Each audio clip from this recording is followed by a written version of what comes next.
The night they tried to steal the Prophet. And what happened next will shake your heart.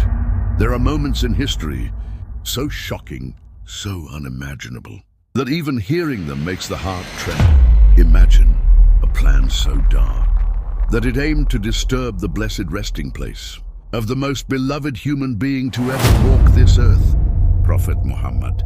Pause. But what happened next is a story of divine protection, a story that will bring tears to your eyes and remind you that Allah never abandons His beloved. This is the story of the night they tried to steal the Prophet and how Allah stopped them in a way no one could have imagined. Stay with me, because this story only gets more powerful. Setting the time. The year was the 12th century. The Muslim world was facing trials, conflicts, uncertainty. Far away from Medina, in the lands of Sham, Greater Syria, ruled a man known for his justice, courage, and deep love for Islam, a ruler named Zangi. He was not just a leader, he was a servant of the faith, a man who spent his nights in prayer and his days defending the Muslim. The dream becomes mysterious. One night, something happened that would change everything. Nur-ad-Din saw a dream. In that dream, he saw the Prophet Muhammad. Pause, slower voice. The Prophet pointed to two unfamiliar men and said, "Save me from these two." Nur-ad-Din woke up, his heart racing, his body trembling. Was it just a dream, or was it something more? He went back to sleep, but the dream came again. The same faces, the same warning. "Save me from these two." Now there was no doubt. This was not an ordinary dream. This was a call, a responsibility, a mission. The urgent journey. Without delay, Nur-ad-Din prepared for a journey from Syria to the blessed city of Medina, the city of the Prophet. A journey of days driven by one thing only: love and fear. For the safety of the messenger of Allah, he arrived in Medina, the city filled with peace, the city where every breath carries blessings, home to the blessed grave of the Prophet, inside Masjid an-Nabawi. But Nur-ad-Din did not come as a ruler. He came as a worried lover of the Prophet. He gathered the people and he began to search, not with suspicion, but with care. He gave gifts, charity, food, and as people came forward to receive, he watched their faces. One by one, he looked until suddenly, his heart froze. Two men, the exact same faces, from the dream, the suspicion. They looked like righteous men. Always in the mosque, praying, quiet, reserved. No one suspected them, but Nur-ad-Din knew. Something was wrong. Voice lowers, intense. Their home was searched. At first, nothing unusual. But then, something hidden, something secret. A tunnel, dug from their house, heading directly toward the blessed grave of the Prophet. Silence. Let it sink in. According to the narration, these men had come with a dark mission: to reach the resting place of the Prophet, an act so disturbing that even imagining it hurts the heart. The protection of Allah. But they failed, not because of guards, not because of walls, but because Allah protected His messenger. Through a dream, through a believer, through divine care, the plan was stopped before it could ever be completed. Nur-ad-Din acted immediately.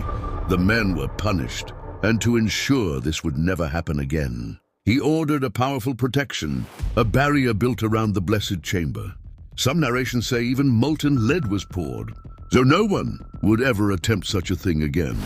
Think about this. Even after his passing, the Prophet is protected by Allah, honored, guarded, loved, not just by an-Nas, but by the Lord of the worlds. Voice cracked slightly, sincere. How much do we love him? The one who cried for us, the one who made dua for us, the one who will intercede for us. And yet, do we follow his teachings? Do we remember him in our daily lives? Pause. This story is not just history, it's a reminder. If this story touched your heart, take a moment.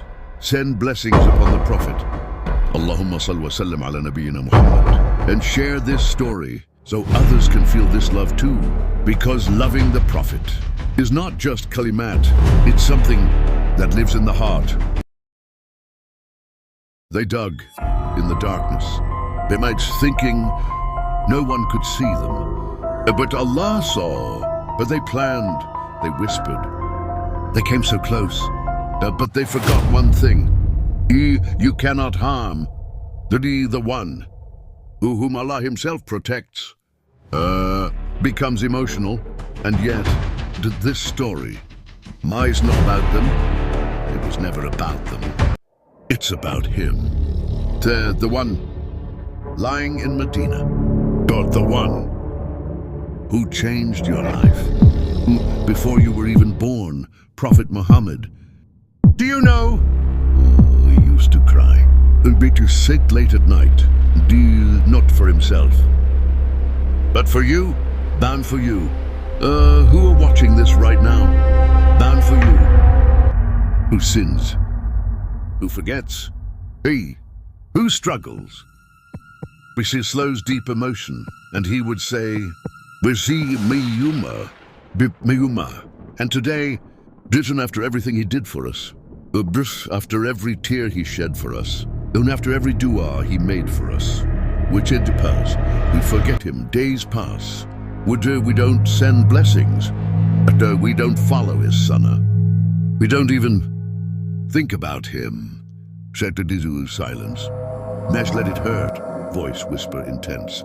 But he, Balas Tadisudin, will not forget you. On the day when mothers will run from their children, when a nas will say myself, himself, said he will say, my ummah, manikus me ummah. He will look for you, him in the crowd, among billions. Oh, he will wait, Gujat the horde, just to give you water, just so you never feel thirst again. Can't imagine that moment. He recognizes you. He calls you, and you realize, you barely remembered him in Situ. So don't scroll away from this story. Don't let this be just another video. Right now, stop. We're trying to send people. Allahumma wسلم على نبينا. Because one day, for more Islamic videos, subscribe on Islamic World TV 2 for more mindful Islamic reminder. Shh.